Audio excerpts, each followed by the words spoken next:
할머니의 행운. 엄마, 이제 그만 우리 집으로 오시는 게 어떨까요? 5해 전 남편과 사별하고 혼자가 된 김순자 할머니에게 아들 민수가 건넨 말이었다. 하지만 당시만 해도 며느리 정미경은 환한 미소로 할머니를 맞이했다. 하지만 그것도 잠시였다. 아휴, 또 이러고 계시네요. 밥 먹고 누워만 계시니까 낮밤이 바뀌시는 거 아니에요. 제가 출근하기 전에 이 설거지로 치워놔야 하는데. 아이고, 애미야. 미안하다, 이 늙은이가. 늙으면 죽어야지. 할머니는 떨리는 손으로 식탁 위에 그릇들을 모으려 했다. 어여, 치우마. 걱정 말고 출근하려무나. 아휴, 정말 매번 이렇게 말씀드려야 하세요? 그냥 알아서 하시면 되잖아요. 지긋지긋하네요. 나가서 일이라도 하세요. 이러실 거면 도움도 안 되고 징글징글해요, 진짜. 평생 살림하신 분이 이것도 저것도 모르시네. 매일 같은 말 하게 하시고. 저 출근해야 되는 거 아시면서. 할머니는 올라오는 서러움에 눈물을 글썽이며 고개를 숙였다. 미안하다, 애미야. 내가 이제 늙어서. 떨리는 목소리로 말끝을 흐리며 앞치마 자락으로 눈가를 훔쳤다. 매일 아침 김순자 할머니는 며느리의 날카로운 말에 가슴이 조여들었다. 처음에는 미안한 마음에 일찍 일어나려 애써 보았지만 나이가 들수록 몸이 말을 듣지 않았다. 관절염으로 인한 통증은 날이 갈수록 심해졌고 밤잠도 쉽게 이루지 못했다. 어머님, 그렇게 앉아 계실 거면 청소라도 하시죠. 이 나이 먹도록 자식 신세 치시면서 그러고만 계시게요? 저야 직장 다니면서 며느리 노릇하나 죽겠지만 어머님은 편하시겠어요. 며느리의 불만은 날이 갈수록 커져갔고 이를 지켜보던 아들도 한 소리 거들었다. 어머니도 가만히만 계시지 마시고 이 사람 좀 도와서 집안일 좀 거들어 주세요. 오히려 가만히 있으면 더 병난다고요. 하루 조용할 날이 없구만 이거. 작은 방구석에서 할머니는 자주 옛날을 떠올렸다. 민수를 키우느라 고생하던 시절, 장사하면서 허리가 휘도록 일하던 날들, 그리고 늘 곁에서 든든하게 지켜주던 남편이 생각났다. 여보, 당신이 살아계셨다면 나 좀 데려가오. 데려가오. 방 한켠의 낡은 화장대 위에는 남편과 찍은 마지막 사진이 놓여 있었다. 웃고 있는 남편의 모습을 보며 할머니는 매일 눈물을 훔쳤다. 그러던 어느 날이었다. 바람도 좀 쐬고 공원이나 다녀와야겠다. 아침밥도 못 먹고 며느리 출근하기 전에 서둘러 나온 할머니는 불안한 마음으로 공원을 향했다. 이 시간에 나와 있는 게 들키면 또 뭐라고 할 텐데. 걱정되는 마음에 자꾸 뒤를 돌아보며 걸었다. 늘 앉던 벤치에 앉아 한숨을 내쉬는데 문득 며느리의 날카로운 목소리가 귓가에 맴돌았다. 어디 돌아다니시다 또 늦게 들어오시는 거예요? 그때 갑자기 불어온 바람이 할머니의 무거운 마음을 흔들었고 그 바람을 타고 날아온 종이 한 장이 발밑에 떨어졌다. 아이고, 이게 뭐여? 주워보니 5,000원짜리 지폐였다. 할머니는 주변을 둘러보았지만 돈을 잃어버린 사람은 보이지 않았다. 배가 고팠다. 아침도 못 먹고 나온 터라 시장기가 몰려왔다. 이 돈이면 따뜻한 국밥 한 그릇은 먹을 수 있을 텐데. 할머니는 지갑 속에 1,000원짜리 몇 장을 만지작거렸다. 하지만 이내 며느리의 목소리가 떠올랐다. 또 돈 달라고 하시는 거예요? 나가서 용돈은 좀 벌어 쓰세요. 아이고, 동네 사람들. 혹시 누군가 이 돈을 찾으러 올지도 모르니 조금만 더 기다려볼까. 그러다 문득 다른 생각이 스쳐 지나갔다. 아이고, 남의 돈을 주워서 그냥 두면 더 큰 복이 달아난다더니? 할머니는 지폐를 꼭 쥐었다. 폈다 하며 중얼거렸다. 평생 단 한 번도 사본 적 없는 것이 떠올랐다. 복권, 텔레비전에서 본 적은 있었다. 당첨되면 수억이 생긴다던. 이렇게 사는 것도 지긋지긋한데 어차피 이 늙은이 얼마나 더 살겠다고. 한 번만, 딱 한 번만 사보자. 할머니의 떨리는 목소리에는 절실함이 묻어났다. 할머니는 복권방 앞에서 한참을 서성였다. 들어가도 될까? 망설이다 조심스레 문을 열고 들어섰다. 평생 처음 들어와 보는 복권방이라 어디를 봐야 할지, 무엇을 해야 할지 몰라 눈동자만 끔뻑거렸다. 아이고, 어르신. 드디어 들어오셨네요. 제가 밖에서 보고 있었어요. 복권방 아저씨가 환하게 웃으며 반갑게 맞이했다. 복권 사본 적 있으세요? 할머니는 쑥스러운 듯 고개를 저었다. 아이고, 이런 데는 평생 첫 발을 들여보네. 어르신, 여러 가지 복권이 있는데 그 중에서 제일 무난한 복권 한 장 추천해 드릴게요. 번호는 제가 기계로 뽑아드리면 편하시죠? 그려, 그렇게 해주면 고맙겠구먼. 할머니의 목소리가 살짝 떨렸다.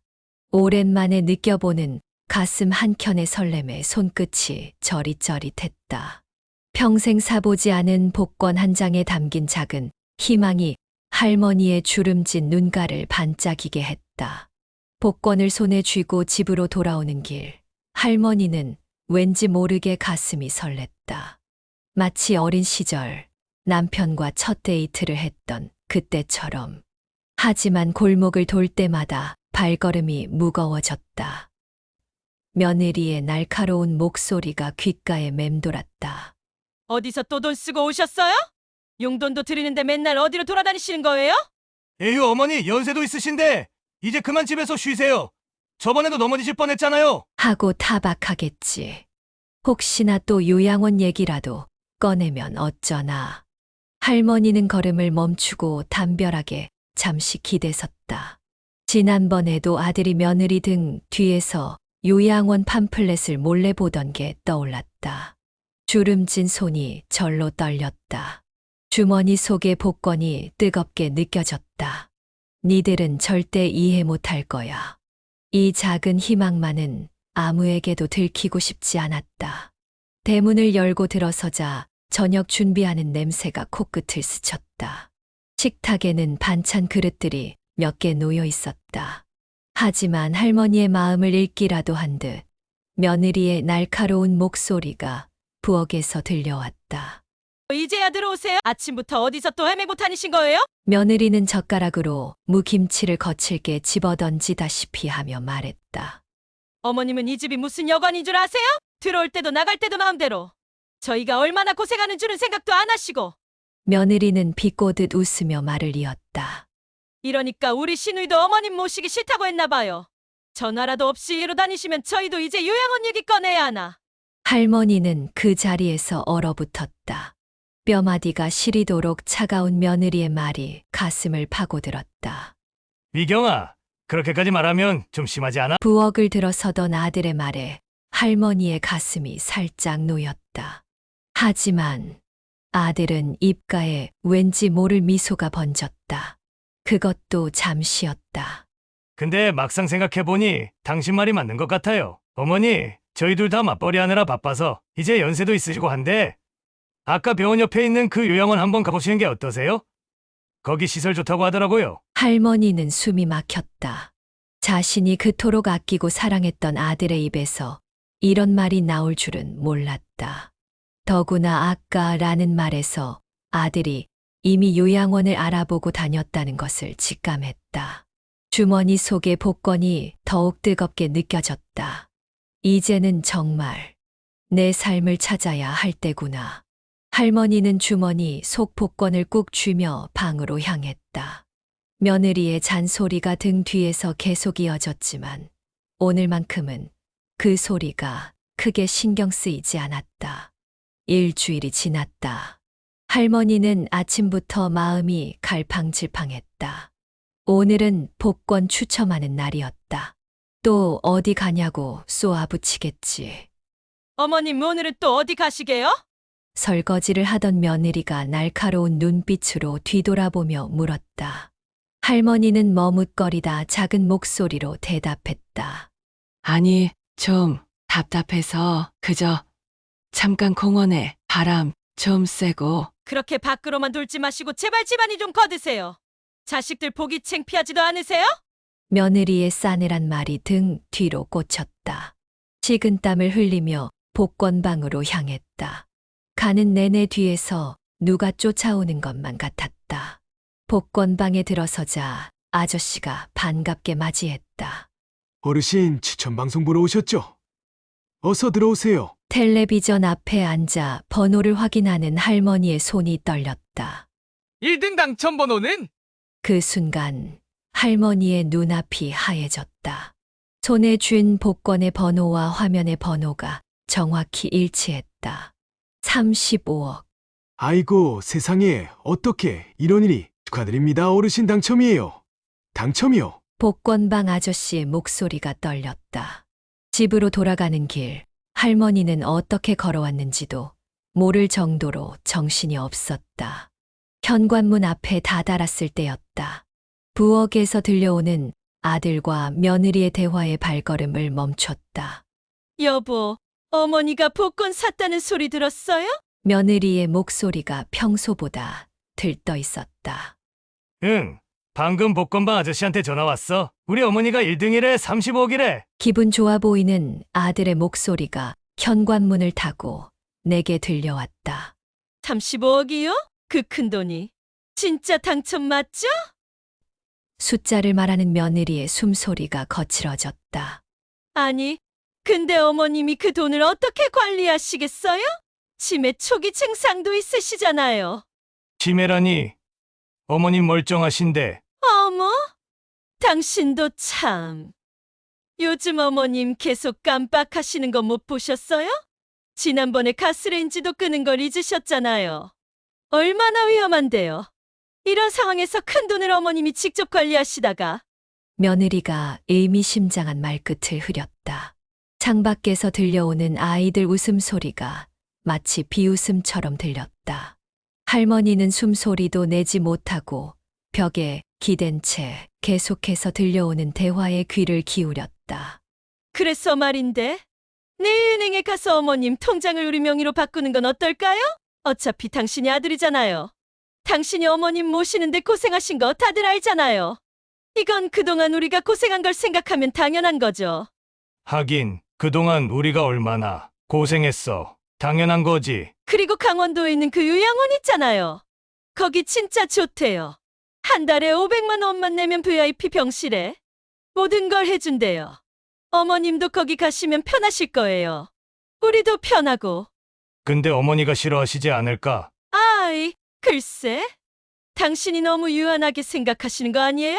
어머님 돈으로 어머님 모시는 건데 뭐가 잘못됐나요? 그리고 요즘 법이 어떤데요? 자식이 부모님 재산 관리하는 건 당연한 거예요. 어머님도 나중엔 이해하실 거예요. 그래도 여보, 당신도 이제 과장 진급하실 때 됐잖아요.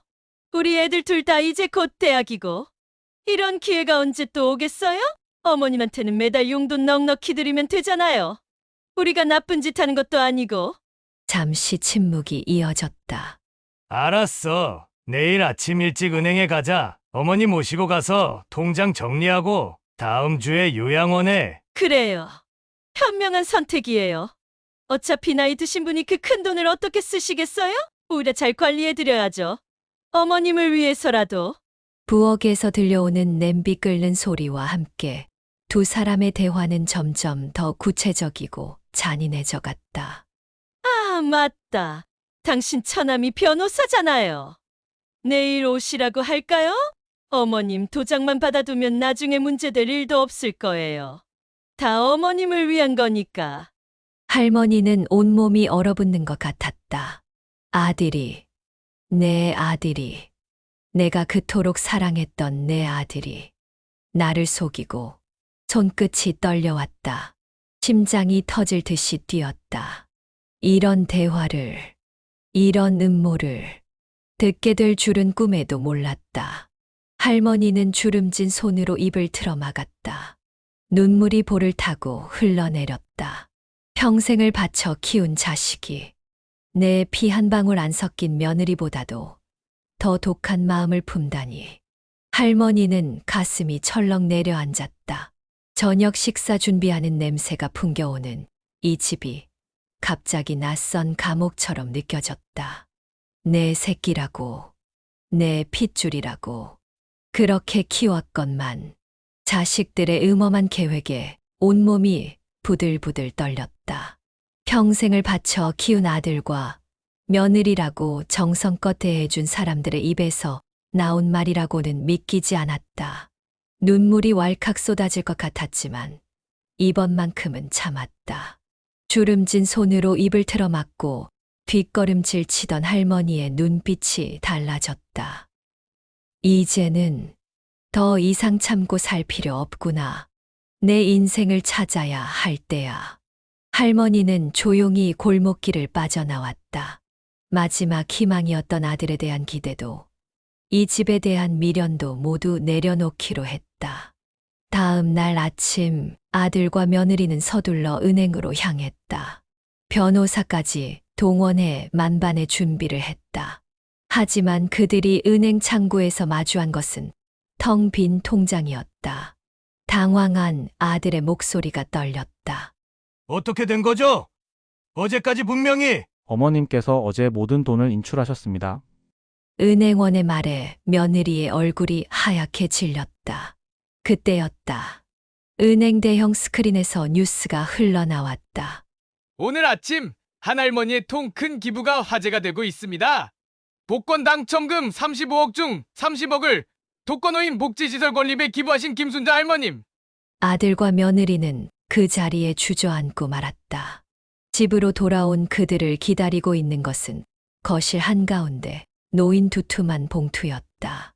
떨리는 손으로 편지를 꺼내들었다.